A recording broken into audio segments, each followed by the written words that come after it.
الحمد لله رب العالمين والصلاة والسلام على سيد الأنبياء والمرسلين. اللهم صل على سيدنا مولانا محمد بعد الجود والكرم وآله وبارك وسلم. أما بعد، أعوذ بالله من الشيطان الرجيم. بسم الله الرحمن الرحيم.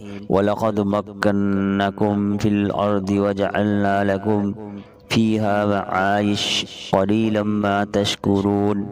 ترجمہ کنز ایمان. اور بے شک ہم نے تمہیں زمین میں جماؤ دیا اور تمہارے لیے اس میں زندگی کے اسباب بنائے، بہت ہی کم شکر کرتے ہو. تفسیر صراط الجنان.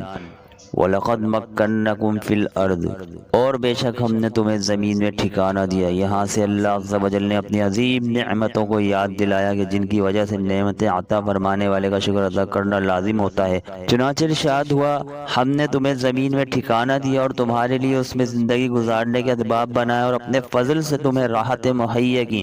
غذا، پانی، ہوا، سورج کی روشنی سب یہاں ہی بھیجی کہ تمہیں ان کے لیے آسمان پر یا سمندر میں جانے کی حاجت نہیں. زمین میں رہنے کا ٹھکانہ دینا اور زندگی گزارنے کے اسباب مہیا فرمانا اللہ عز و جل کی عظیم ترین نعمتوں میں سے ہے، کیونکہ اس نعمت میں زندگی کی تمام تر نعمتیں آ گئیں. کھانے پینے، پہننے، رہنے وغیرہ کے لیے تمام مطلوبہ چیزیں اس میں داخل ہیں، لیکن اس کے باوجود لوگوں میں ناشکری غالب ہے. لوگوں کی کم تعداد شکر ادا کرتی ہے، اور جو شکر کرتے ہیں وہ بھی کما حق ادا نہیں کرتے. شکر کی حقیقت اور اس کے فضائل. شکر کی حقیقت یہ ہے کہ آدمی نعمت کو اللہ عز و جل کی طرف منسوب کرے اور نعمت کا اظہار کرے، جبکہ ناشکری یہ ہے کہ آدمی نعمت کو بھول جائے اور اسے چھپائے. قرآن و حدیث میں شکر کا حکم اور اس کے فضائل بکثرت بیان کیے گئے ہیں. چنانچہ اللہ تعالیٰ ارشاد فرماتا ہے، وَاشْكُرُوا لِي وَلَا تَكْفُرُونَ. سورہ بقرہ آیت نمبر 152.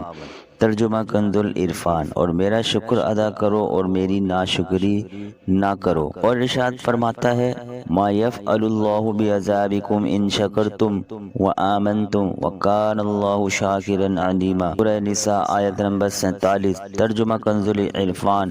اور اگر تم شکر گزار بن جاؤ اور ایمان لاؤ تو اللہ تمہیں عذاب دے کر کیا کرے گا، اور اللہ قدر کرنے والا، جاننے والا ہے. نیز ارشاد فرمایا، لئن شکرتم لازیدنکم ولئن کفرتم ان عذابی شدید. سورہ ابراہیم آیت نمبر 7. ترجمہ کنز العرفان. اگر تم میرا شکر ادا کرو گے تو میں تمہیں اور زیادہ عطا کروں گا، اور اگر تم ناشکری کرو گے تو میرا عذاب سخت ہے. حضرت صہیب رضی اللہ تعالی عنہ سے روایت ہے، نبی کریم صلی اللہ تعالی علیہ وآلہ وسلم نے ارشاد فرمایا، مجھے مومن کے حال پر تعجب ہوتا ہے، اس کے ہر حال میں بھلائی. اگر اس کو راحت پہنچے تو وہ شکر ادا کرتا ہے اور یہ اس کی کامیابی ہے، اور اگر اس کو ضر پہنچے تو صبر کرتا ہے اور یہ بھی اس کی کامیابی ہے. امام محمد بن محمد غزالی رحمۃ اللہ تعالی علیہ فرماتے ہیں، دل کا شکر یہ ہے کہ نعمت کے ساتھ خیر اور نیکی کا ارادہ کیا جائے، اور زبان کا شکر یہ ہے کہ اس نعمت پر اللہ تعالیٰ کی حمد و ثنا کی جائے، اور باقی اعضاء کا شکر یہ ہے کہ اللہ تعالیٰ کی نعمتوں کو اللہ تعالیٰ کی عبادت میں خرچ کیا جائے، اور ان نعمتوں کو اللہ تعالیٰ کی معصیت میں صرف ہونے سے بچایا جائے. حتیٰ کہ آنکھوں کا شکر یہ ہے کہ کسی مسلمان کا عیب دیکھے تو اس پر پردہ ڈالے.